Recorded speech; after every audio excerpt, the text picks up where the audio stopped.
আসসালামু আলাইকুম গাইস। আজকে আমি চিংড়ির দো পেঁয়াজা করব, মানে চিংড়ি পেঁয়াজ দিয়ে যে ভাজি করি সেই ভাজিটা করব আর আপনাদের সাথে শেয়ার করব। চলুন তাহলে দেখা যাক আমি চিংড়ি দো পেঁয়াজা মানে চিংড়ি যে পেঁয়াজ দিয়ে ভাজিটা করে কিভাবে করছি আপনাদের সাথে এখন শেয়ার করব।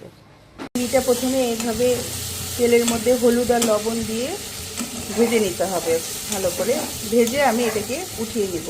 তারপর এভাবে সরিষার তেলের মধ্যে আমি অনেকগুলো কাটা পেঁয়াজ কাঁচামরিচ দিয়ে একটু লাল করে নেব। লাল করে নেওয়ার পর তারপর যে চিংড়িগুলো আগে থেকে ভেজে রেখেছি এগুলোর সাথে মিক্স করে দেব। তো আগে এটা আমরা একটু লাল হতে দিই।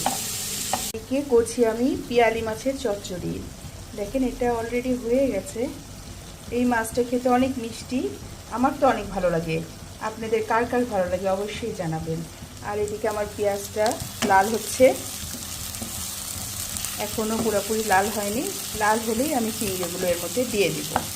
আমরা এই চিংড়িগুলো এই পেঁয়াজ পেরেস্তার মধ্যে দিয়ে দিব,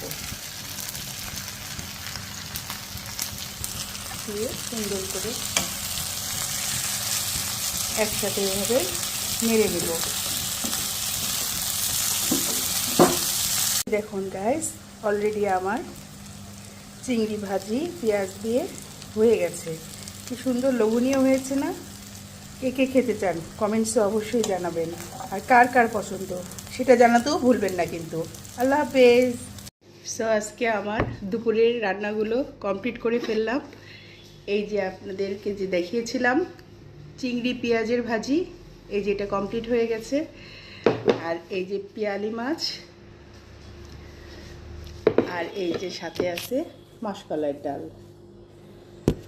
আমার রান্না তো কমপ্লিট। আপনারা আজকে কি কি রান্না করেছেন জানাতে ভুলবেন না কিন্তু। আল্লাহ হাফেজ। আসসালামু আলাইকুম গাইস। আজকে আমি চিংড়ির দো পেঁয়াজা করব, মানে চিংড়ি পেঁয়াজ দিয়ে যে ভাজি করি সেই ভাজিটা করব আর আপনাদের সাথে শেয়ার করব। চলুন তাহলে দেখা যাক আমি চিংড়ি দো পেঁয়াজা মানে চিংড়ি যে পেঁয়াজ দিয়ে ভাজিটা করে কিভাবে করছি আপনাদের সাথে এখন শেয়ার করব।